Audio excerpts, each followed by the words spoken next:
Hello everyone, back to my YouTube channel Practical Spoken English by RBS।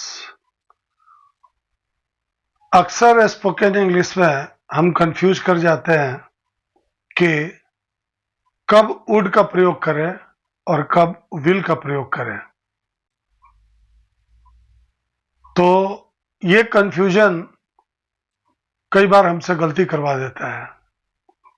तो इस video का topic यही है कि कब हम वुड लगाएंगे सेंटेंस में और कब विल लगाएंगे, और इस वीडियो में उस कंफ्यूजन को हमेशा के लिए दूर करने की हम कोशिश करेंगे। तो वीडियो को लास्ट तक देखिए कॉन्सेप्ट को क्लियरली समझने के लिए। शुरू करते हैं। इसका बेसिक फॉर्मूला यह है कि अगर कोई सेंटेंस है जिसका सेंस ये निकल रहा हो कि प्रेजेंट टेंस में या पास्ट टेंस में कोई बात कही जा रही हो, तो उसमें वुड का प्रयोग होगा।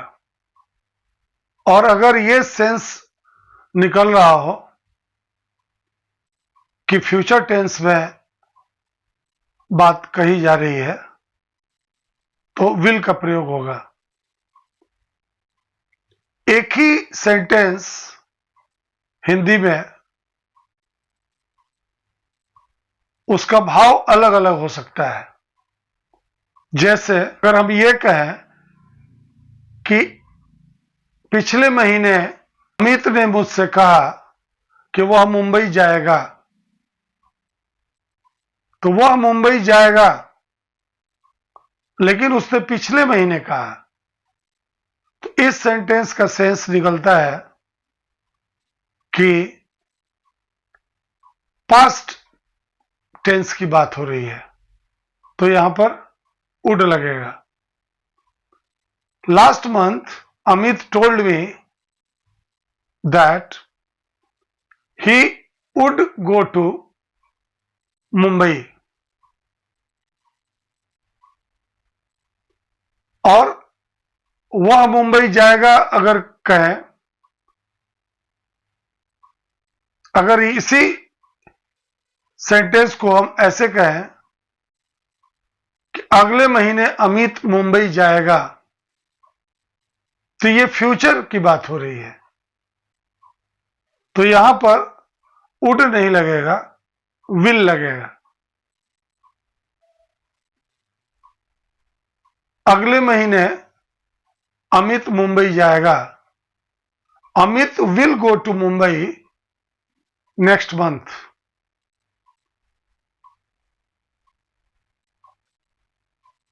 और अगर इसी सेंटेंस को हम ऐसे कहें कि आज शाम को अमित मुंबई जाएगा, तो इसमें प्रेजेंट का भाव आ रहा है, तो सेंटेंस बनेगा today Amit would go to Mumbai in the evening. आज अमित शाम को मुंबई जाएगा। तो मुंबई जाएगा सिर्फ ये काफी नहीं है डिसाइड करने के लिए कि वुड लगेगा कि विल लगेगा। भाव क्या है, क्या वो पास्ट की बात हो रही है या प्रेजेंट की बात हो रही है या फ्यूचर की बात हो रही है। अगर पास्ट और प्रेजेंट की बात हो रही है तो वुड का प्रयोग होगा, अगर फ्यूचर की बात हो रही है तो विल का प्रयोग होगा। सेंटेंस हिंदी में एक ही तरह का हो सकता है। तो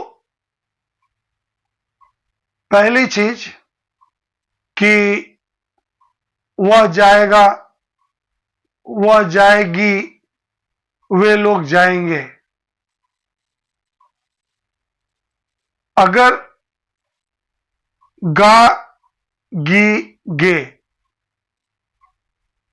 जिस वाक्य के अंत में हो और भाव सेंस सेंटेंस का प्रेजेंट से जुड़ा हो या पास्ट से जुड़ा हो तो वुड लगेगा और वर्ब का फर्स्ट फॉर्म लगेगा। He will go, he would go, she would go, they would go. अगर फ्यूचर से जुड़ा हुआ हो सेंस तो विल लगेगा।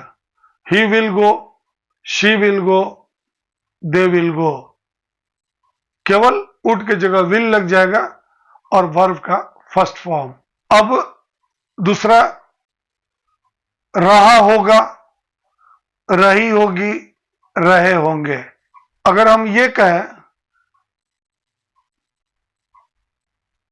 पिछले महीने अमित पूजा करता रहा होगा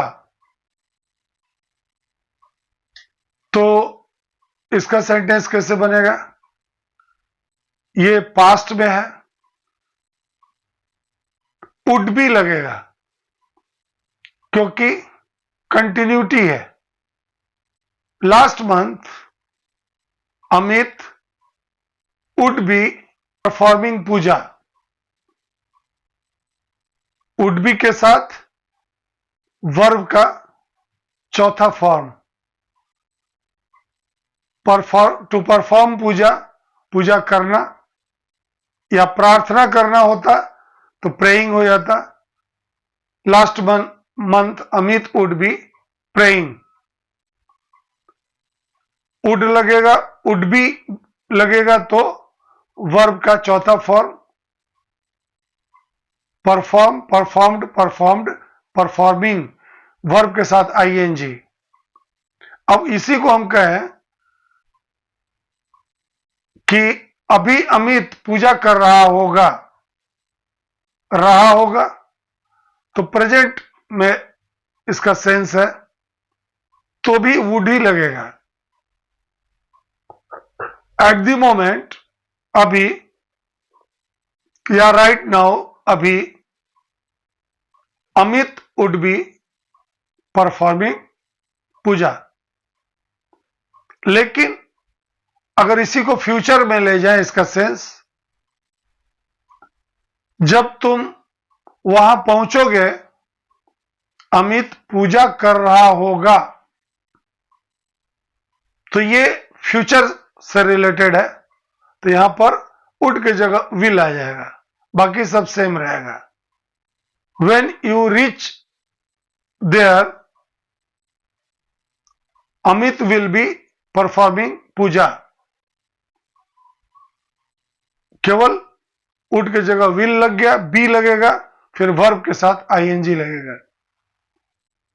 तो अमित पूजा कर रहा होगा, पास्ट में सेंस और प्रेजेंट में सेंस अगर है तो would be performing, would be going, would be eating, और नहीं तो फ्यूचर से में सेंस है तो विल भी होगा। अब चुका होगा, चुकी होगी, चुके होंगे, इसको देखते हैं। अमित अब अपना काम कर चुका होगा तो Amit would have completed his job या Amit would have done his job, क्योंकि ये पास्ट की बात हो रही है। और इसी को अगर हम प्रेजेंट में ले जाएं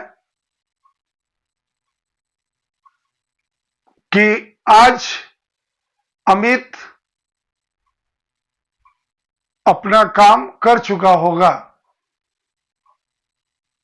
तो कैसे होगा? इसमें भी वुड लगेगा। Today Amit would have completed his job.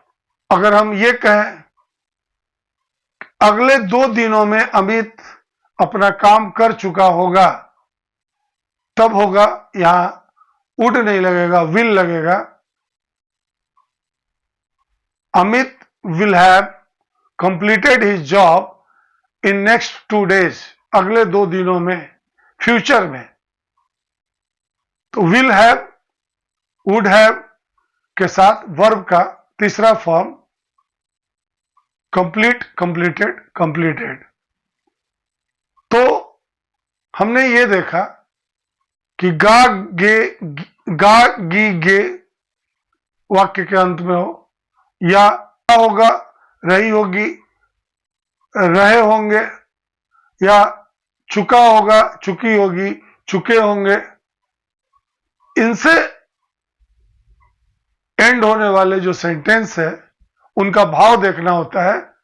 अगर भाव प्रेजेंट और पास्ट से जुड़ा है, सेंस प्रेजेंट या पास्ट को इंडिकेट करता है, तो वुड का प्रयोग होगा, और नहीं फ्यूचर से जुड़ा हुआ सेंस हो तो विल का प्रयोग होगा. अब बात करते हैं ऐसे सेंटेंस के बारे में जिसके एंड में ता, ते, ती हो, या